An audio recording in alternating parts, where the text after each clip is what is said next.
Mesdames, il y a quelque chose qu'il faut que vous arrêtiez de faire absolument, c'est de vous comparer aux autres femmes. Quelque chose que je remarque beaucoup avec les personnes que j'accompagne et je pense qu'il y a une part de réseaux sociaux, enfin une grande part de réseaux sociaux qui entre en jeu. Malheureusement, sur les réseaux sociaux, les gens vont vous montrer que ce qu'ils veulent. Ok, ils vont se montrer sous leur meilleure lumière, leur meilleur angle, leur meilleure congestion, etc., etc. Alors après, vous allez me dire oui, mais je vais en salle de sport, je me compare, je vois les autres filles, elles sont mieux foutues que moi, machin, tout ça. Il faut arrêter ça. Il faut comprendre que chaque corps va être différent. Vous n'avez pas le même parcours que X ou Y femme.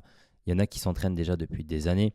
Il y en a qui ont peut-être des prédispositions génétiques, en tout cas, qui vont atteindre entre guillemets un objectif, quelque chose que vous idéalisez plus rapidement que vous, mais il faut comprendre que vous êtes unique et que vous avez chacune votre emploi du temps, vous avez des antécédents, vos passés, etc., sportifs, toutes ces choses-là qui font la personne que vous êtes actuellement.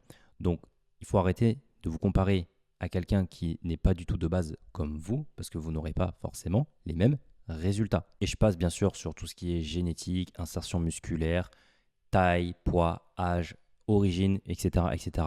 Tout ça, forcément, ça va aussi pencher dans la balance et faire la personne que vous êtes. Donc, il faut vraiment prendre conscience de ça, arrêter. Et la seule personne avec laquelle vous devez vous comparer, vous le savez très bien, c'est vous-même.